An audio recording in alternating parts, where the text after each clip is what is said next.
multi-faith, interfaith marriage has definitely been a topic we have wanted to cover. And I think is often a topic that, unless you yourself are in an interfaith relationship or marriage, I think a lot of people have misconceptions about it and don't really understand how it all works. So, maybe it's a loaded question, but how did a Baptist minister end up marrying a Hindu monk? It's a great question. It's one I ask myself all the time. But I think I know the answer. The simple answer is eHarmony's algorithm, which is how it all began. But first, let me start by saying thank y'all so much for having me, because hearing more about and reading about your story and about your own partnership and your, sorting out multi-faith, lenses and perspectives. And so I'm really excited to hear sort of where y'all are coming from too. And where Fred and I, Gauravani Das is his Hindu name, where we got started is this computer algorithm of all things. But I think it's deeper than that, in that the way in which we answered the questions for the algorithm to match us made us open to the possibility of meeting someone from another faith tradition. And I think that's sort of where we start, right? That's where we start in friendships and in partnerships and in any sort of relationship and community, is being open and having a willingness to have empathy and to see things from another person's perspective. So eHarmony and empathy is where it all began. Yeah, I think that being open to experiences and other people's thoughts, that is super important. I'm curious, did it catch you off guard at first, kind of being matched with somebody that you would think would be so different? It absolutely did. Yes. In fact, Ashton, I was raised Southern Baptist, Allison, as you alluded to. And so I remember distinctly filling out that eHarmony profile like the weekend after Thanksgiving and, thinking to myself, what am I exactly open to? Okay, well, I can tick off all the Abrahamic faiths, no problem, right? Because that's sort of in the same school of thought, monotheism. There's a sibling, right? There's a relatedness in the theology of those three traditions. And we're talking about Christianity, Judaism, Islam. But when you start sort of getting outside of those circles, like, oh my goodness, this is uncharted territory for a Southern Baptist, little girl from the Midwest and then North Carolina. Like, what on earth am I getting myself into? And I remember, catching a glimpse of my reflection in the computer screen and saying to myself, Dana, you ain't getting no younger. Like, let's don't shrink the pool. let's widen the pool and let's be open.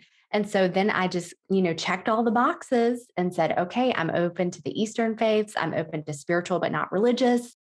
And just took a deep breath. And I actually said to God, my prayer was, what are the chances? What are the odds that I'm going to be matched with a non-Christian anyway, right? That ain't going to happen. And so submit. And here we are, the cosmic joke is on me, 11 years married last week, to Gauravani.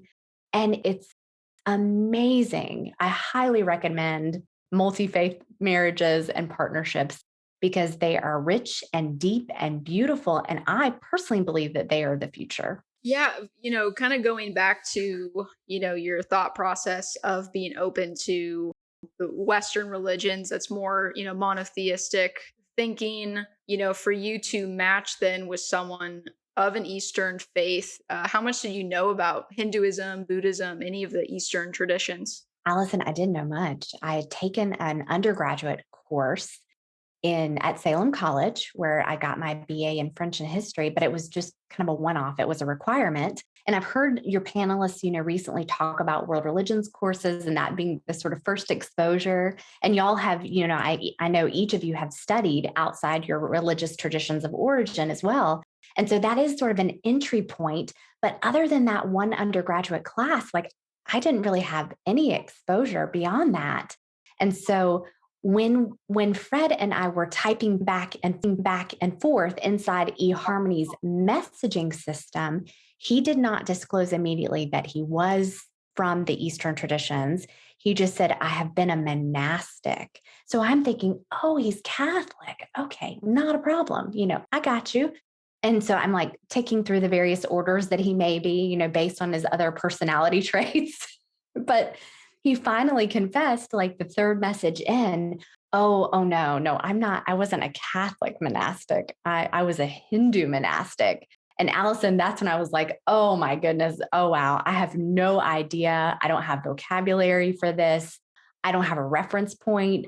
I think I had gone back to my bookshelf to see if I still had a copy of the Bhagavad Gita, which I did actually, which is interesting that I kept that. And so my reference point was very slim, but it was a start, at least in that Eastern religions course. And I'm a full-time professor of world religions now. And so I tell my students all the time, not for romantic purposes, but I'm like, this class, I hope, will be the door that cracks open just a tiny bit for your future friendships, work colleague relationships, your understanding of your workplace environment, your understanding of your neighbors, and maybe, a partnership if that's on the table for you. So it was slim. My understanding of Eastern traditions was not wide or nor deep by any means. For you going into it, because I know, for instance, for me, like dating a Christian was like, oh my goodness, like Bible's done so many things to me that were not pleasant, and now I'm going to date somebody who lives their life in accordance to the Bible. So I'm curious for you, venturing into the unknown, what was kind of the first moment or like concept that came to you that really let you know, like, wow, this could be like, this is so different than what for me, this is so different than what I thought. Like what kind of brought you to this place of like really switching from I wonder how this is going to go to this is really cool. Fred and I had multiple email exchanges in eHarmony, and then we had met, of course, in person for our first few dates. But then the first real experience, Ashton, was when he took me to a worship service. And it was like I was almost making mental notes of, oh, okay, that sounds the same. That looks the same. I was doing a lot of, comparative religious studies, sort of like what's universal? What do I recognize? What do I not recognize? But that was the first sense of, rather than concrete theology or orthodox theology with a little o, it was the feeling, the mysticism, the idea that even in this worship experience that sounds very different from my own experience as a Baptist or a Protestant Christian, I'm getting the pathos, the feeling, the emotion of worship. I'm understanding the language that transcends language, right? The spirit that, goes beyond our clumsy words. And so that first worship experience reminded me so much in many ways of the way I felt in worship as a young adult, which is really excited, really invigorated, not a feeling that I had, quite frankly, in a long time, because I do think that it is in some ways a beginner's wonder, right? Of being in worship and having that feeling of being on the mountaintop. And it's just elation. And that was the experience for me when I first attended a Hindu worship service. Can you kind of describe from an outsider perspective what that service was like for you? Mm. I remember that we were in someone's home because at the time where Fred and I were living, there weren't a plethora of Hindu temples. There are now, but this was, 13 years ago. And so things have changed. The landscape has changed dramatically even since we've been married. So we were meeting in someone's home, and there was a lot of singing, a lot of call and response singing, which is very common to the Vaishnav or Vishnu worshiping tradition within Hinduism, which tends to be what Westerners would describe as polymorphic monotheism. So one God, many forms or faces. But what was interesting about this particular home experience was, as a Protestant, we don't use many sort of tangible pieces of worship in our Southern Baptist services. At least we didn't growing up. But in a Hindu service, there's a treat for the eyes everywhere you look, right? So there are deities to worship. There are beautiful colors. There are, fragrant flowers. There's incense. There's instruments. There's call and response singing. And so it's almost sensory overload in that it can be a lot to a person who is an outsider. But at the same time, again, it reminded me of worship services of my youth at the Baptist church when you would catch the Spirit and you would get caught up in what I call, a good old fashioned Jesus hymn, and you would just lose yourself in the music and in the community and, close your eyes and sway and really get into it. And when you're young, at least younger, you don't really have a sense of self-consciousness, or at least I didn't at that time. I do more now as an adult. But again, the kid-like wonder of being in a worship service with so much singing and music and beautiful, tangible things to look at, that was what it felt like for me. Like, oh, wow, this is really invigorating. And I'm not so sure that folks who worship in their own pews week after week can get that experience unless they hop out of the pews for, a Sunday or two or an online experience or two and become sort of comfortable with their own discomfort. If you've read Barbara Brown Taylor's Holy Envy, it's the idea of taking a peek over your fence and looking in your neighbor's yard to see kind of what's over there. That looks interesting. Not that you're going to misappropriate it, but that you have wonder and curiosity and holy envy for what's going on over there in your neighbor's worship service. Yeah, the concept of holy envies come up a few times on our podcast, and I don't know, I really resonate with that concept. I think the more people really do engage in these multi-faith conversations, I think the more you're able to kind of almost reevaluate your own faith tradition of like, what does my faith look like? Is my faith that authentic and real compared to this person's? So yeah, I love the concept of holy envy. And for you, when you mention about like leaning into that discomfort, I know from my own experience feeling, pressure from, especially in the Christian community, right? Like you'll usually get thrown the whole, like, don't be unequally yoked. How did you kind of navigate, your own discomfort, insecurities, kind of where were you at? Did you ever have like a, oh shit moment? Like, I don't really know if I'm supposed to fall in love with this person because this is completely out of line with what I've been told is the correct way to live. Very much so. And many people had those oh shit moments for me, of frantic emails and calls saying, what are you doing?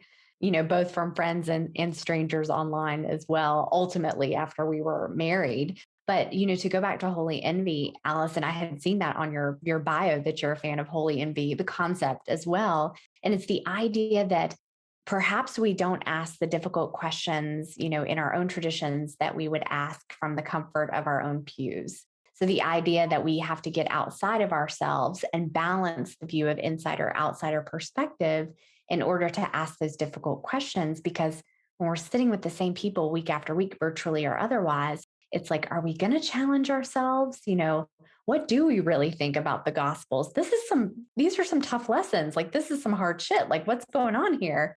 And on our third date, Fred said to me, and this is one of those moments of challenge, Allison, that you're referring to. He looked me in the eye over a plate of eggplant parmesan, and he said to me, so why aren't you doing what Jesus tells you to do? And I thought, oh, crap, here we go. But he's not wrong, right? Because he's read the Gospels, more recently than I have at that time. And it's a reality check of, oh my goodness, I'm being challenged by somebody who knows my tradition in many ways better than I do because he's read it from a different critical thinking lens. Now, going to the unequally yoked question, I mean, sort of the same side of a different coin, maybe, but it's the idea of, should you be yoked with someone who believes differently? Is that going to be bad for your faith? Is it going to be good for your faith? I wasn't so sure. I kind of went back and forth until I realized that questions like that one over the plate of eggplant parmesan made me go home dust off my Bible, and go to the Gospels and be like, oh, yeah, I haven't read that in about 10 years. Oh, I forgot I'm supposed to be doing this. Oh, goodness, I'm not supposed to be doing that. Oh, Jesus did say that. Oops, I forgot.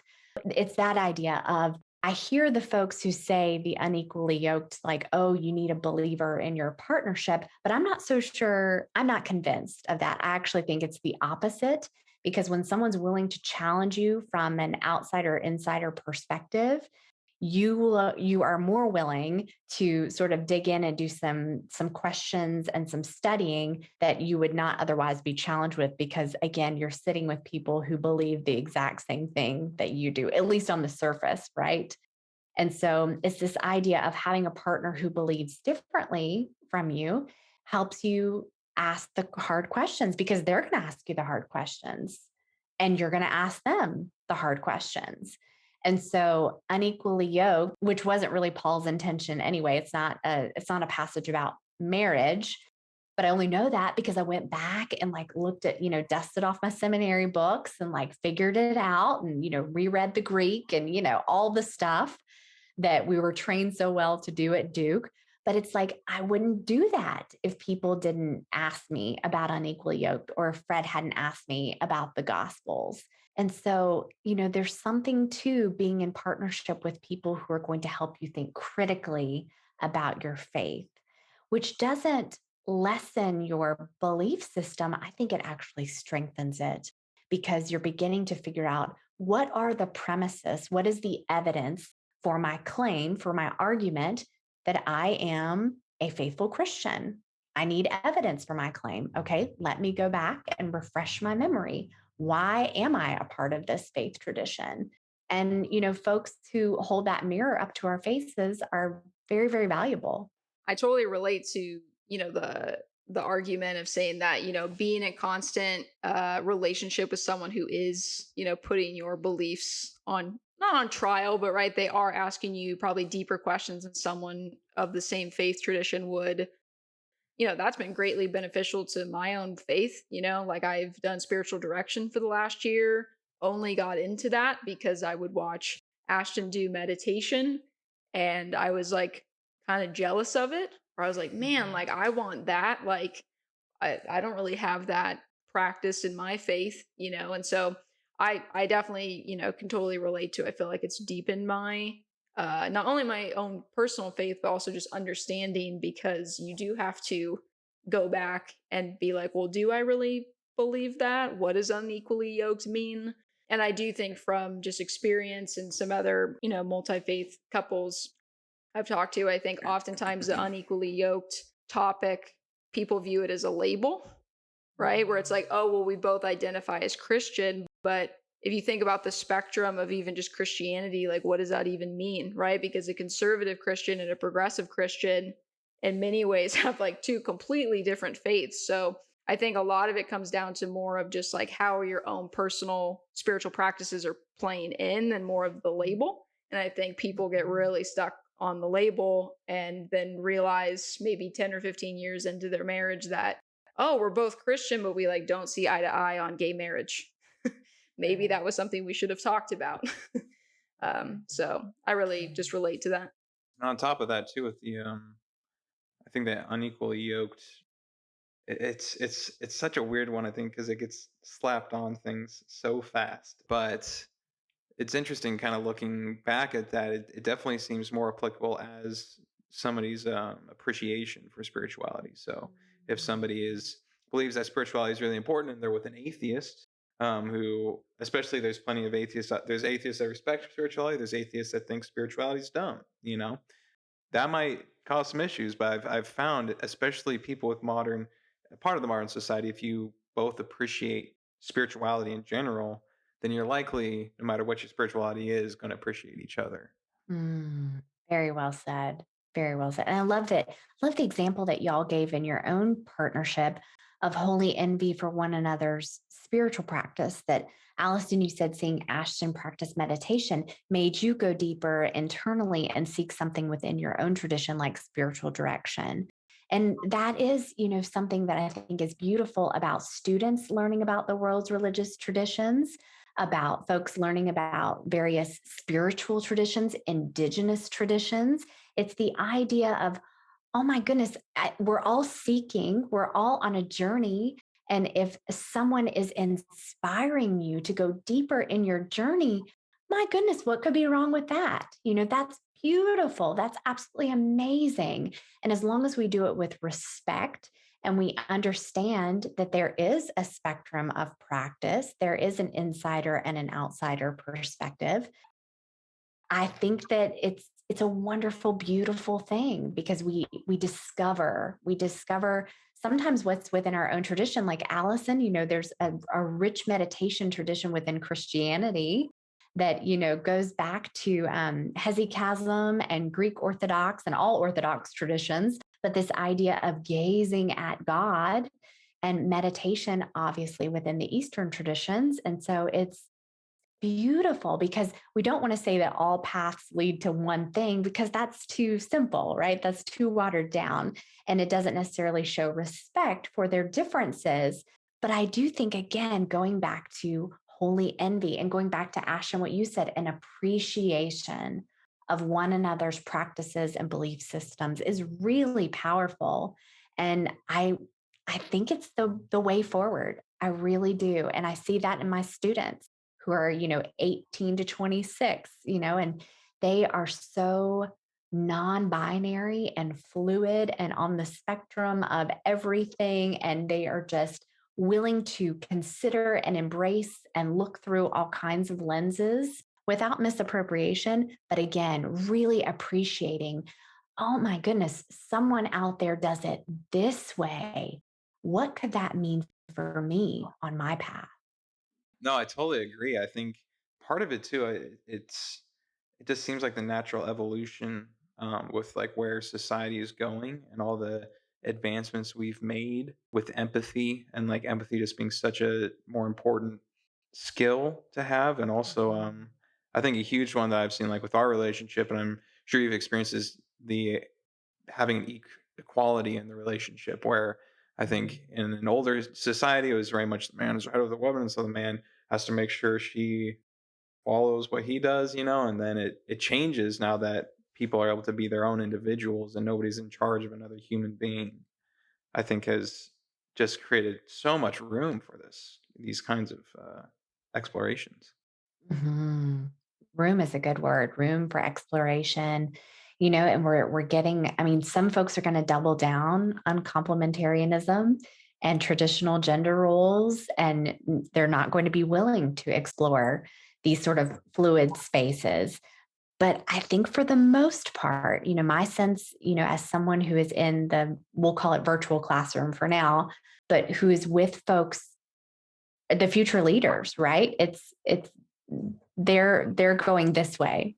And so as someone who just turned 40 this year, it's either like, y'all are the future. I'm behind you. You're leading now. So show us the way. And they are, and it's incredible. And so I'm eager for what the next 10 years looks like, because I will tell y'all that when Fred and I first started this journey and we wrote Saffron Cross, which was published in 2013, so 8 years ago in October, Saffron Cross was like, I'll put cutting edge in quotes, but for a Baptist minister and a Hindu monk to have come together and written a book, it was like, whoa, this is ridiculously strange and odd. And it still probably is in a way. But the example that I'll point to is Rachel Held Evans, God rest her soul. She had Fred and I on her blog, what was a blog back then, on an Ask Us series. She did an Ask Us series of different partnerships and different couples who were exploring, new sort of cutting edge things. And for her readers, an interfaith marriage was a big deal in 2013. And she was on the edge of that. And she was on the precipice of that. I mean, she's always been a leader. And it's like, she knew, she could see it back then that this was the future, this exploration, empathy, this idea that these binary boxes that we've, just imprisoned ourselves and we're not going to be the way forward. And Rachel Held Evans was on the cutting edge of that. And so rest her soul, and thank God that we had a leader like her, guiding us in what was going to be the future. We just didn't, know that it would come so quickly. It's pretty amazing. Yeah, I feel like a lot of all of the written work I've read of Rachel's, she's always like 10 or 15 years ahead of where the Yeah. church has evolved to. Kind of going back to, some of the reactions people had, as you kind of progressed in your relationship and decided to get married. What was kind of that early stage of marriage like? And, what was your wedding like? And kind of Yeah. all these like little things I think that go into, an interfaith marriage that people have very strong opinions about. Yes, they do. They have very strong opinions about it. And we just celebrated 11 years, July 17th. So we have actually, Fred and I have done a lot of reflecting on this in the past week and looking through wedding albums and honeymoon albums, because Allison, the way we split it up, which going back, I think we'd do it differently, is we had a Christian wedding and a Hindu honeymoon, which I know sounds very strange, but they were 6 months apart. And we had a Baptist wedding, traditional but progressive. And then the Hindu honeymoon, we went to a monastery and we spent, 2 weeks in India at a Hindu monastery in north central India. And we practiced, we prayed, we meditated, we did all the things. And I was a religious minority for the first time in my life, And I was 29 at the time. And so, but growing up in the Midwest and the American South, it's like, of course, you're in the majority, you're in the Bible Belt, you're in the Corn Belt. And so it was eye-opening. And that was the first time, that first year, that I realized what it may feel like. I can't understand completely, right? Because it's not my tradition, but what it may feel like to be a religious minority in the American South in particular. And thinking about school calendars, holiday calendars, holy days, thinking about Christian centric language, like BC and AD, and, looking at offices that are decorated for, Christmas, but no other holy days, and no mutual respect for fasting days and Ramadan and Yom Kippur and Rosh Hashanah. I mean, all these things in the American South that when you take a look around, at least 11 years ago, it was no one had even their antenna up to any of that in the American South. It's gotten better. And I think the more students we get in world religions classes, the better and better it will get in terms of empathy in the workforce and in neighborhoods and in communities. But, that was not on anyone's radar. It certainly wasn't on my radar. I'll tell you that. Especially, I came to our marriage as a carnivore and my husband's a vegetarian, of 20 years. And so I had no sense or empathy of what it was like to keep a vegetarian diet for religious reasons, not just vegetarian for environmental reasons, but very strictly religious. And so Alice and I was learning all of these new rituals and things that I had just had my eyes closed to my entire life growing up as a Christian majority culture in the American South. And so that was extremely eye-opening and made me think about all kinds of things, but eventually led me to teach world religions, which I wasn't doing at the time when we were married. So I did a real 180 that first year. Became vegetarian, started observing Hindu fasting days. Actually, today is a Hindu fasting day. So I've been observing that, fasting from grains today. And so it's this idea of once your eyes are open, they're open. And so you don't have an excuse for going back. So it's okay, Dana, you've lived with this man for a year. You're starting to see what his lifestyle looks like. You have choices to make. And guess what? The choices that he's making are actually quite in line with the ones that Jesus was making. And so you better, straighten up and fly right, because this guy is onto something. And if you can adopt this value system in terms of what it looks like for you in Christianity, you're going to be living much more authentically to Orthodox little o Christianity than you were before you were married. So, but it was hard. It was really hard. Yeah, I'm curious, kind of that topic of it affecting your day-to-day life and affecting your faith. I mean, how have you been able to watch yourself grow from having this whole new perspective that's surrounding your life, really? Mm.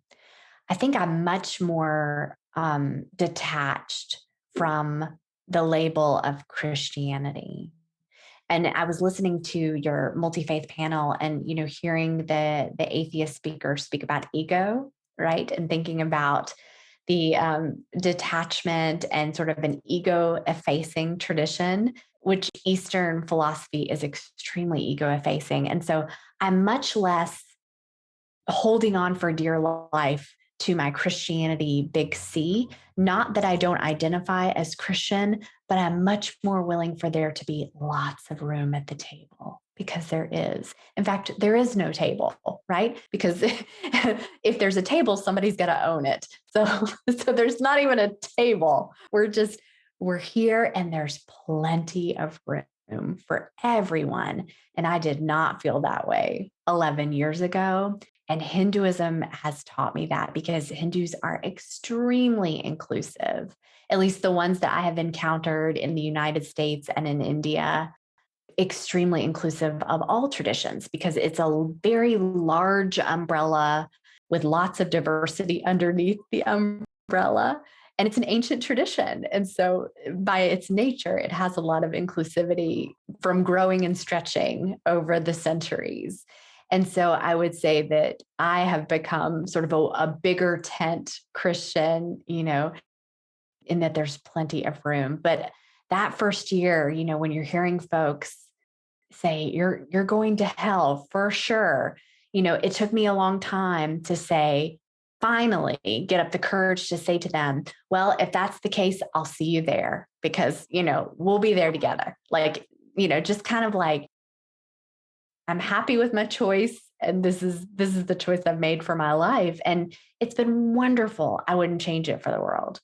I love that thought on the ego, because I think I've been thinking about that of, because especially thinking, if you're like going back with these faiths we follow, so if you're Christianity going back to Jesus, or Buddhist going back to the Buddha, and like thinking of them just as like these dudes, and like, yeah, they like, they go out and they have to eat and they have to take a shit and they have to do all this stuff that we do, and so then you start, and then you start, well, like, how would they interact with each other? And so, like, if they would probably, seeing how peaceable they were, be able to interact with each other, even if maybe they don't speak the same language, how can we, like, how possible is it for us, if we're truly following these teachings, how much that thinking of them as humans opens a door up for us to be treating each other as equally as humans. Yes, Yeah. exactly. And a lot of folks, we don't have to get into like, crucifixion theology, but this idea of Jesus's crucifixion, Jesus's sacrifice as a moral example, a moral teaching, rather than this sort of bloody atonement exchange of this for that, which is very transactional. But if we're doing the ego effacing turn, we're getting into, sacrifice in the sense of what is the moral example of what is love with a capital L? What is the ultimate love for neighbor and for one another, within humanity? And I think the past year has taught us that love with a capital L, my goodness. And that is present in so many traditions, including, I would say, the faith construct of atheism, which is faith in reason and logic and, ethics and morality and sort of a kindness code. I mean, there's all kinds of constructs and ways to name it, but it's really, you're right. I mean, thinking about these two iconic religious figures as human and the way they responded to human condition and what they taught based on their human condition is really helpful. It makes it more accessible for all of us. And so that's a great, lesson moving forward as well. I feel like often the personality of a lot of these like religious figures gets lost, right? Like, especially with Jesus, I feel like Jesus's depiction and culture and how he's often talked about in church, I think there is often a lack of like disconnect. I think some, like, at least for me, I've noticed that where sometimes if I have to be careful not to catch myself, and I have to realize like, oh yeah, Jesus was a real historical figure. Like that would have been a real person who slept and ate and did all these kinds of things. And I think Colby Martin, who we've had on the podcast, he put it in a beautiful way where often I think we get stuck on, the work on the cross and not on the life of Jesus. And I think if we go back to like that capital L love and what we can learn through the actions of some of these spiritual figures, I think that's a great example, right? Of that. So much of the lessons that we can learn through Jesus's life, we do not remember because it all comes back down to the transactional. Well, we're sinful people. We are bad. Look what, God became human to do this thing for us. And so I think we lose that sometimes. And I think that that can also be the beauty of multi-faith engagement, right? Where it's sometimes easier as an outsider to, I guess, have like a non-biased lens of another faith, right? Like you're not just so stuck in the cement of like, well, this is how that religion is supposed to be. At least that's what I've experienced, studying different religions, where I'm almost more open-minded about different faith traditions than my own. Because I don't have as much, I guess, skin in the game, or I don't have my ego attached. And for me, like that was the beautiful thing of just kind of going on my own spiritual journey, and I would be curious to hear from you, outside of the Hindu faith, how did this kind of experience in your marriage open up the gates for you to become interested in other religions? Mm. It absolutely, it was exactly what y'all referred to earlier, Allison, of living your roommate is literally doing spiritual practice every day, and you're watching your roommate meditate, or you're watching your roommate prepare a vegetarian meal, or you're watching your roommate, do yoga or whatever the various spiritual practices for that particular person.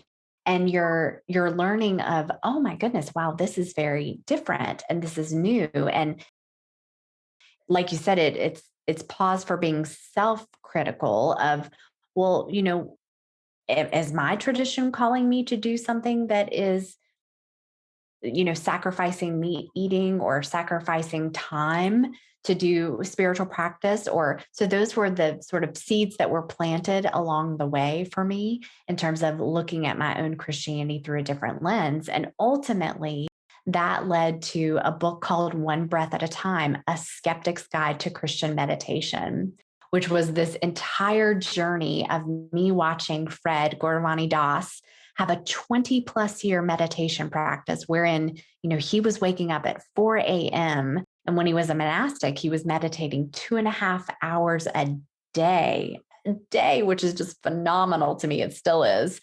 But having holy envy for that practice and saying, I'm skeptical first that this is even a viable spiritual practice. This was in the beginning, of course. And I'm skeptical that this is a viable spiritual practice, that Christians should be doing it. And then third of all, that I should be doing it. And so that opened up a whole new world of meditation within the practice, big umbrella of Christianity. And then that leads to teaching world religions. And then now that's my full-time job. I mean, I'm a full-time professor of world religions, which is just wild. If you had asked me in wait a second, when was I ordained? 2001. I was ordained when I was 21, which is crazy to me, but in a good way. Would I be teaching world religions? I would have said, absolutely not. There's no way. And I'm one of 2,500 ordained Southern Baptist clergy women in the world. There's only 2,500 of us. And so goodness knows what we all end up doing and where we all land. But I never would have guessed this, Allison, in a million years. And so I think, but again, it's that proximity reduces prejudice. You literally have someone in your world, in your community that's doing something different. And that brings you to an opportunity to ask questions. And the more and more diversity we have in the United States, the more likely you are to bump up against someone who is doing something different, which is amazing. And therein lies the beauty. You have an opportunity to say to them, you're doing it wrong. Or you can say, why are you doing it that way? Teach me, tell me about it, help me learn. Not because I have to adopt it and or steal it from you, but because I'm curious and I care about you and I'm interested to know the meaning because we're all humans trying to make meaning in this world. And so that's what, like, that's a long, convoluted answer for where I ended up. But it's really, we all have that opportunity to ask those questions every day because invariably we meet someone who's doing something different. And so if we just pause and think about it, as opposed to saying, you're doing it wrong, it would be a much more peaceful world. I think too, a beautiful part of it is the kind of ability to, I don't know how to say it, is like you get to enjoy the good parts and you can like, I guess kind of like how Allison mentioned earlier about when looking at other religions, you don't have as much skin in the game. And so I think that's a really cool part of it too, is, you are able to have this own faith and this own way of observing and your own version of spirituality that you're pursuing. And then you're able to take in you're able to take in parts, but you don't have to take in it all. I feel like part of the fear maybe of multi-faith relationships would be that, oh, does this mean that I am going to need to become a Buddhist Christian or a Hindu Christian, like now adopt both faith? And I think it's just so much, it sounds so daunting, but it's so much simpler than that. It's, hey, I get to almost have like I can't think of the right analogy, but it's just like an extra meal. You don't, but one that you don't have to prepare because it's kind of being prepared for you. You have somebody who has experience, and you have somebody who is making all these things. And hey, I'll try this and I can try that, and figure out what you think of it instead of, I don't know. It's much simpler than I think when adopting a faith too. There's such a distinction that's so enjoyable. It is, absolutely. And most faith traditions are very generous with their narratives and rituals. And, my world religion students at Wake Tech, I encourage them to, visit houses of worship or communities of thought online because now, they've had the benefit, the world has literally opened up for them online. And so they can attend meetings and Dharma or worship services online. They do it with respect. They understand that they are outsiders. But you're right, Ashton, and that folks are so generous. If you went for that extra meal or that extra taste, and it's, to use Barbara Brown Taylor's analogy, we want to avoid spiritual shoplifting, right? But the idea is that folks are very kind and generous with their stories and their experiences. But it's the idea that it takes being in relationship with other people and you develop a closeness and people are willing to share their experience. And sometimes we start as perfect strangers, right? And it ends up unfurling into a beautiful relationship. Or, sometimes you dip into an online service and you have this moment where you discover something and it leads you off on a curiosity path. But you're exactly right, Ashton. I mean, it's the hyphen. I think folks are scared of, slash language or hyphen language, but you don't have to, immediately identify a label that you have to, add on to your resume, your religious resume. It doesn't have to be that way. You can be curious and open and still be rooted in your spirituality or religion or, moral construct of choice.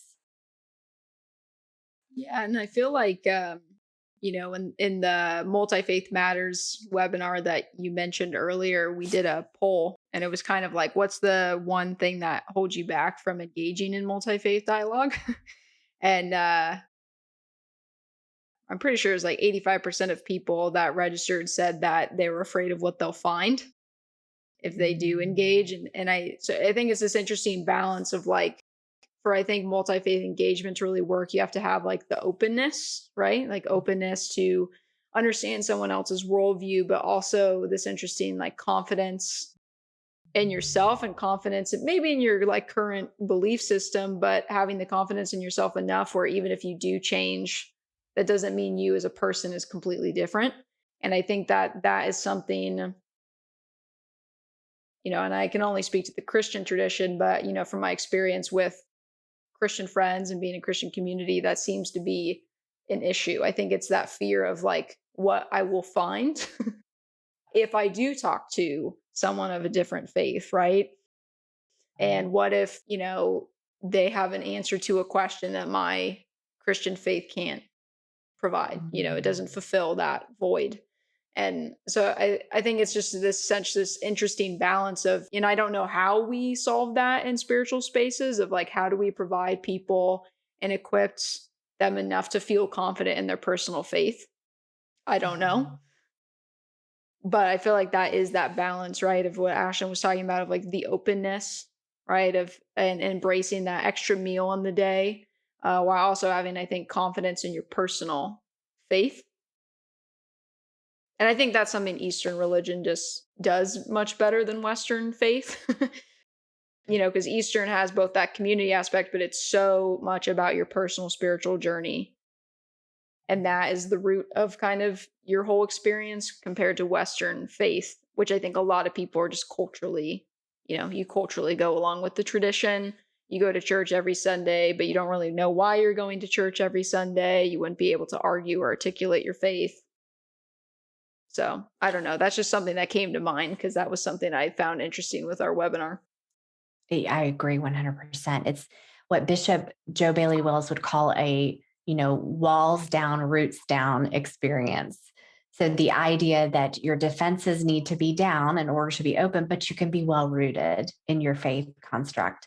And this idea that folks are afraid of what they will find. Well, I think what they might find on the other side of it is a mini or a rather large existential crisis. And my sort of response to that will be, well, what about Jesus in the Garden of Gethsemane? That was an existential crisis. That prayer is an existential crisis. And there isn't necessarily a black and white answer or response that comes down from on high in that moment. Rather, it's a searching, it's a seeking, it's a journey. It's okay, what is the next right step for me? And when we're teaching world religions in a classroom, we always encourage students that you may have a personal existential crisis while you're studying these traditions. So if it helps, put on your scholarly glasses, which are your academic framework that keeps you, in the safety of your own personal bubble, your experiential bubble, but also allows you to be a critical thinker and someone who is a scholar and an academic. You can put on those glasses so that you are studying the tradition from a scholarly perspective with respect, seeking to understand it from its, theoretical approach, and then learning how to apply it later. I mean, it doesn't have to be a like all in, we're going to jump into the deep end right now.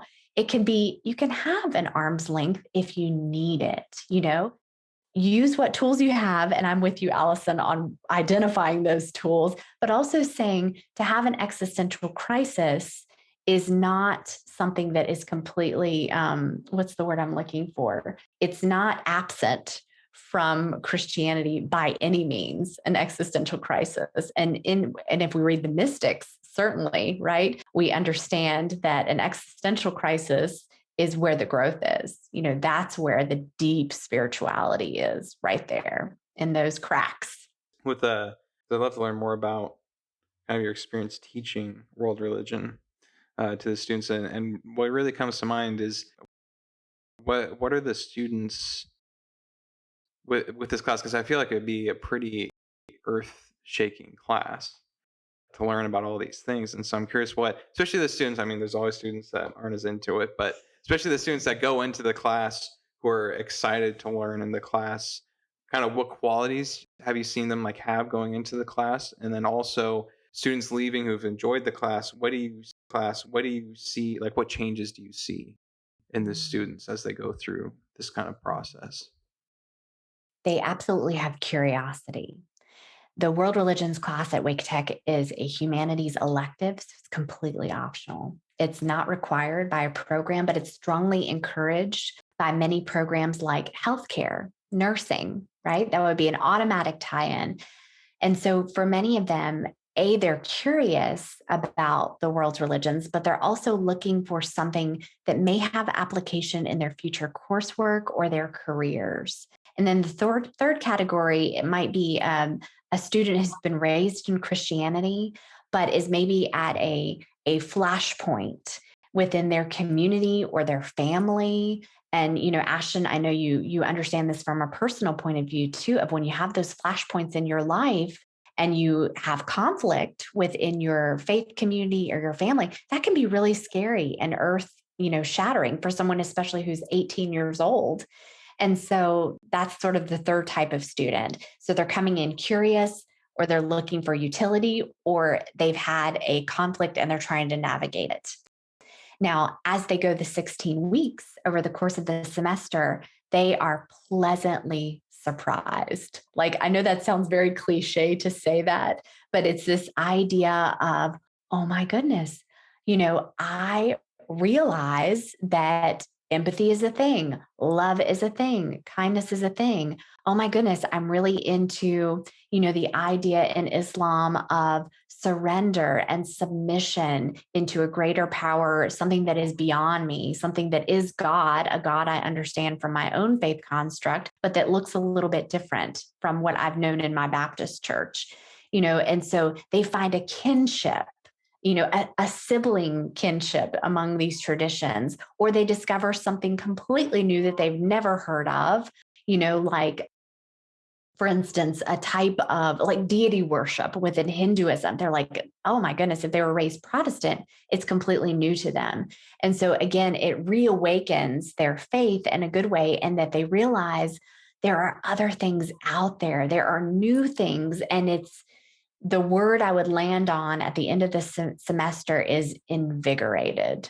They are invigorated again with religion and spirituality, whether they've come in from a point of view of curiosity, or how is this going to help me in my profession, or I came in from a conflict point of view. They are invigorated because they've just spent 4 months being exposed in a safe environment to various traditions from an academic point of view. So they've had a safety where they've needed it. But I've also brought in actual real life human practitioners, people, God forbid, people that they've seen face to face in our normal classroom times, or they've heard in the podcast, who have become a pilgrim, a companion on their journey. In other words, if they've never met a Muslim practitioner in their life, if they've never met a New Age spiritualist practitioner in their life, if they've never met a devout Jew in their life, they have now met one. Now, when you've met one, you've met exactly one, but all of the prejudices they've had, all the misconceptions, they've melted away because they've now put a face on an experience, and they've met another human. And we find that when we have a human to human interaction, whether it's virtual or in person, the walls come down, yet the roots are still down. We're still firmly rooted, but we've made a human to human connection. And so they leave the class feeling invigorated for that. I think that's awesome, especially too. I feel like college is such a pivotal time, just in your early adulthood. I think it's, at least for me, was kind of the first time I was even able to question some of the traditions and values that I was raised with, right? Because you're kind of thrown into this melting pot of people who have all come from different families. That's how my spiritual journey got started in college, was, through the friendship of an Orthodox Jew, meeting the, Muslim girl who lived down the hall from me, like, all these new experiences and new interactions with people that I think if you just stay within your bubble, you wouldn't have. And so, I wish I would have taken a world religions course in college. I was a little too late to the game. By my junior year, it was too late to change my major or minor to world religions. But yeah, I think that's such a crucial time for a lot of people, and trying to wrestle with, why are we here? Where did we come from? Where are we going? So I think that's awesome. As far as, your personal like spiritual journey now, what does spirituality look like for you on a daily, weekly, monthly basis? Well, it definitely looks different than it did, pre-pandemic, wherein I was, going to in-face worship, face-to-face worship, in both traditions. But Fred and I have a household mantra that we have adhered to through the pandemic, and it is that we always worship together. And we've not stepped away from that mantra, in that we still attend one another's services, whether it's virtual or by phone, or, however the two sanghas or communities are meeting, we always attend together. But what we've actually been doing more of, besides like a weekly attendance of a worship service, is more spiritual practice, more internal work, which has been really important for me, because prior to the pandemic, I wrote and published 4 books in 6 years, which is ridiculous. I would not recommend that. but it was a journey. And the first of which was Saffron Cross, the one that we've been talking about tonight, or the experience that we've been talking about tonight. And so I realized that I had been going and doing and writing about living this faith journey, but I hadn't really been doing much internal reflection on it. And so right now, that's what it's looking like for me. Is I'm a Christian contemplative living a virtual Zoom life, but now spending a lot of time in journaling and meditation and reading, which I have found is really life-giving.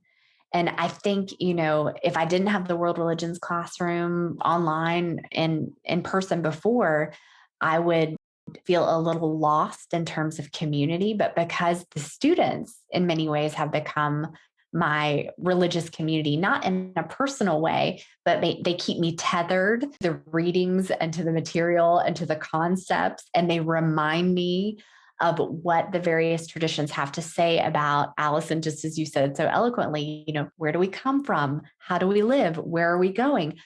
Constantly teaching that semester after semester, I'm always tethered to that, to the doctrine. But it's also a matter of this past year, what I've been doing is actually living the doctrine, living the spiritual practices, and, taking all the busyness off the table, off my plate. I've had room in my life, Ashton, to use your analogy, to partake in that extra meal.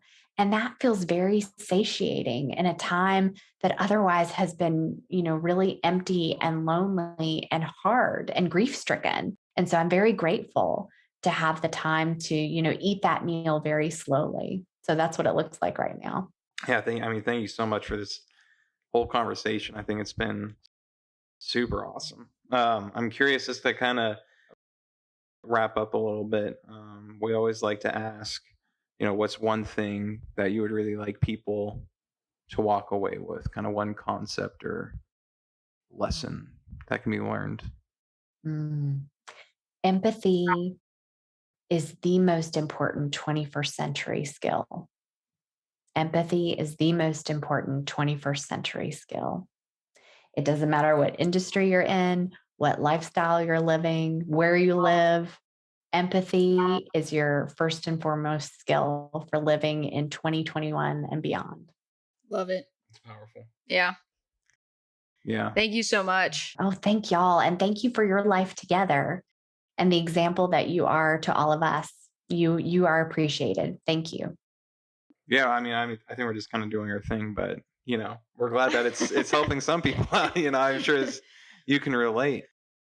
And then before you go too, I'd really, you've written books, you teach. Where can people kind of find your work and keep up with what you're doing?